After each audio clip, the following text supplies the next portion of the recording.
This is the new wargaming table I'm working on.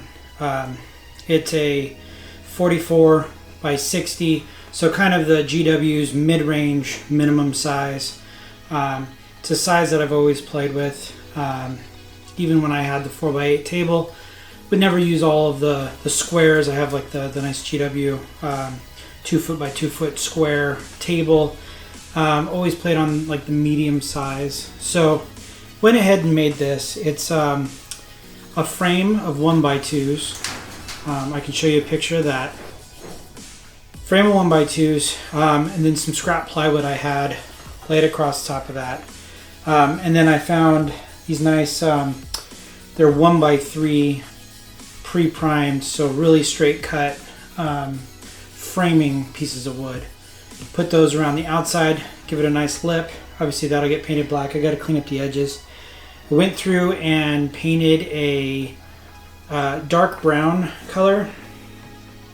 Yeah, it's the dark chocolate. That's the one I used. Yeah. I used no wait, I didn't do it on this go. That was too dark. I went with just the Craft Smart, so the really cheap paint you can get at the craft store. Just the brown. Did a nice brown coat on there. And then I went through and I was testing a bunch of different colors. Then I did the golden brown over the top. So, quite honestly, doing the dry brush with the golden brown, it seemed a little too dark. I wanted to go with more of like a deserty theme, right? So what I ended up doing was getting more of the golden brown, lay down a good base coat of golden brown first. Then I came through and I made a sepia wash, and I did the brown, the same brown color that I tried before, watered that down real good and added just a dash of regular black in there, so it made a nice like sepia type wash. Went through and washed it real good. I've got a lot of like puddly looks, but with terrain it's going to look like water's been kind of pooling and everything. Now what I did is I took the same golden brown again, and I'm just going through and lightly dry brushing some of the raised edges just to kind of bring out the contrast a little bit more. And I've been going through and just doing a little bit of like I said, a little bit of dry brushing just to hit some of those highlights, just to give it a nice little contrast.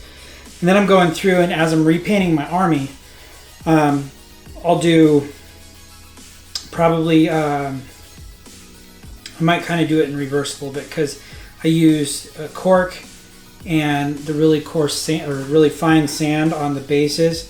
So I'll probably do the brown base coat and then just dry brush all of the highlights of the cork and the sand with the golden brown, and that way the bases should go with the terrain. And then the good thing is I can use darker browns or more of a burnt sienna, so a little bit of red tinge to the paint when I do the rocks. Because what I want to do is build a bunch of desert rocks and build kind of like a really rocky area with like little shanty towns everywhere and some industrial equipment. So that'll be a really good tabletop. Can mix it up so it's almost like as you're going down these canyons, it's the outskirts of the hive. Kind of, you can see it over there, I got the Necromunda ash waste. I kind of like that whole Mad Max vibe, right? So if I can build my 40K table to be an ash waste, the outskirts of a hive city where you've got, all of the really cool Necromunda stuff that you can add, and so build height, right? So build a lot of height. So then as, I add things like, maybe knights, or if I build some titans or whatever, and we want to do smaller battles in this little space, it'll be really cool. And then eventually, if I want to do bigger apocalypse games, we can do the same paint scheme on bigger boards, and then just spread out, obviously, the terrain a little bit, and then scale up from there.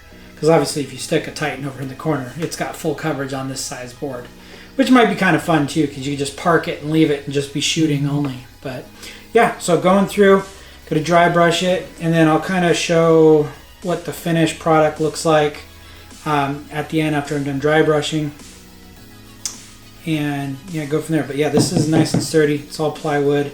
I had done One thing to note, it had seams because it was scrap plywood, so it wasn't just a solid sheet. It would have been easier if it was a solid sheet, but I laid down a coat of white glue, and then I basically, and I can show that, I posted it on TikTok, so I can show that here.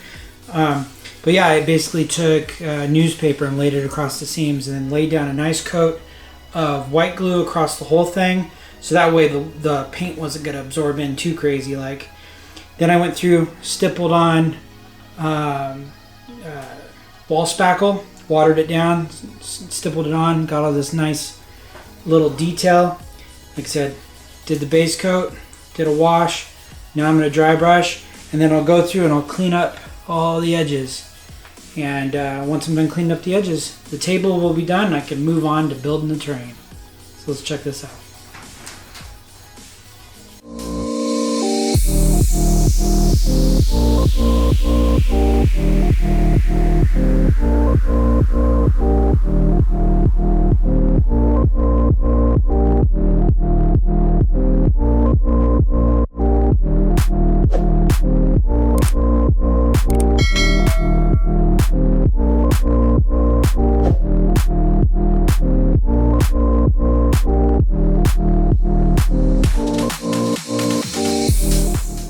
So I think I've gotten this where I like it. Like I said, we've got golden brown base, then we did brown sepia wash, right? So we did the brown with the black, kind of, you know, a brownish black dirty wash over the top of this. I did like the little pooling effect. And then I went back in and dry brush with the golden brown again. Get a little highlights on there. So now all I gotta do is go through, clean up all the edging, paint black around there to clean up the edge. Probably do an extra coat on the outside just because when I was building it initially outside, I had my hands on the spackling and I accidentally touched the sides. So, you know. But yeah, so that's it. I think after I put a coat of the black on there, I'm going to get some clear coat and spray the whole thing down with clear coat so we're good, we're sealed in. And then the next thing we'll do is we're going to work on some terrain, right? So I've got some foam already cut out from old boards that I've done before. Yeah, so I'm going to cut out some terrain, start building some terrain. All of my mountains I want to have not just rocks, but I want to have like communication towers on them or little shanty towns, so little shacks everywhere. I really want this to be a populated board, right? So that way Necromunda can be played.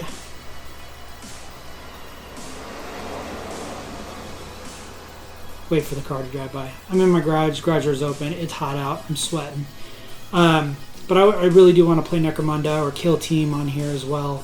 You know, give it some height, give it some character, build a thriving little village, right? Little shops and everything like that, and just have the Wars of 40K basically come to this little town out in the Ashways. So I'm excited to finally have this board almost done. Yeah, I'll put the trim, paint the trim up, and then we'll see how she looks. Alright, so clear coat done. I did a matte clear coat on here, so we'll let this dry. I got all the edges done, and should be good to go. I'm probably going to put like a picture hanger wire on the back and hang it up on the wall. That way it's out of the way when I'm not playing. So we'll look at that at a later date. But yeah, we're good to go.